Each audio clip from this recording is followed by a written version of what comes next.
Akua continued to do good works with the wise men's powder protecting her, as the days passed. Akua's eyes continued to see things that others couldn't. She would gaze at the flowers and see the intricate patterns of their petals, like the delicate brushstrokes of a master painter. She would look at the trees and see the ancient stories etched into their bark, like the lines on a wise elder's face.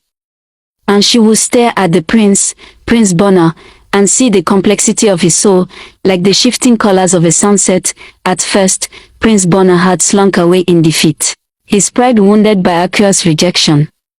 But as he watched her from afar, he began to see her in a new light.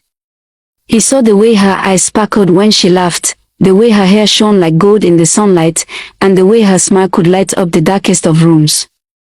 And he began to plan his next move. One day, Prince Bona approached Akua, his eyes cast downward in a show of humility. "Akua, I am sorry," he said, his voice low and sincere.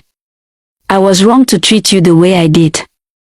Can you ever forgive me?" Akua's heart melted at the prince's words, and she saw the sincerity in his eyes. She forgave him, and they began to spend more time together. They would walk by the stream, watching the fish swim in the clear water. They would sit under the trees, listening to the birds sing their sweet melodies. And Akua would stare at the prince, her eyes drinking in the sight of him. As the days turned into weeks, Akua found herself falling deeply in love with Prince Bona. She saw the way he smiled at her, the way he laughed at her jokes, and the way he looked at her with eyes that seemed to see right through to her soul. And she felt like she was home, like she had found the one person who truly understood her. One day, as they sat by the stream, Prince Bona turned to Akua and kissed her. Akua was shocked, but she kissed him back, her heart racing with excitement.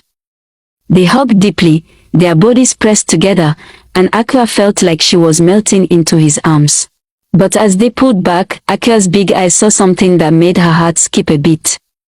She saw a flash of something dark and sinister in Prince Bona's eyes, something that made her feel like she was in danger. But she pushed the feeling aside, telling herself that she was just being paranoid. Unknown to Akua, Prince Bona was planning something evil. He had been using his charm and good looks to manipulate her, to make her fall in love with him. And now that he had her right where he wanted her, he was going to strike. Akua's big eyes had warned her of danger, but she had ignored them. And now, she was blindly in love with Prince Bona, unaware of the evil that lurked beneath his charming smile. As the days passed, Akua found herself more and more under Prince Bona's spell. She would do anything he asked, without question, and she would often find herself defending him to the other villagers. Even when they would criticize his cruel and manipulative ways, Prince Bona would often take Akua on long walks through the forest, where he would whisper sweet nothings in her ear and tell her how much he loved her. Akua would swoon at his words, and she would often find herself lost in his eyes, like a shipwrecked sailor lost at sea. But as time went on, Prince Bona's behavior became more and more erratic. He would lash out at Akua for no reason, and he would often disappear for days at a time, leaving Akua frantic with worry. Despite his behavior, Akua couldn't help but feel drawn to Prince Bona. She loved him with all her heart, and she would do anything to make him happy. One day, Prince Bona approached Akua with a proposal. "Akua, my love," he said, his eyes gleaming with excitement. "I have a plan to make our village the greatest in all the land. But I need your help." Akua's eyes lit up with excitement. "Anything, my love," she said. "What do you need me to do?" Prince Bona smiled, his teeth glinting in the sunlight.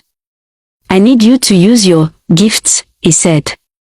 "I need you to use your eyes to see into the hearts of our enemies."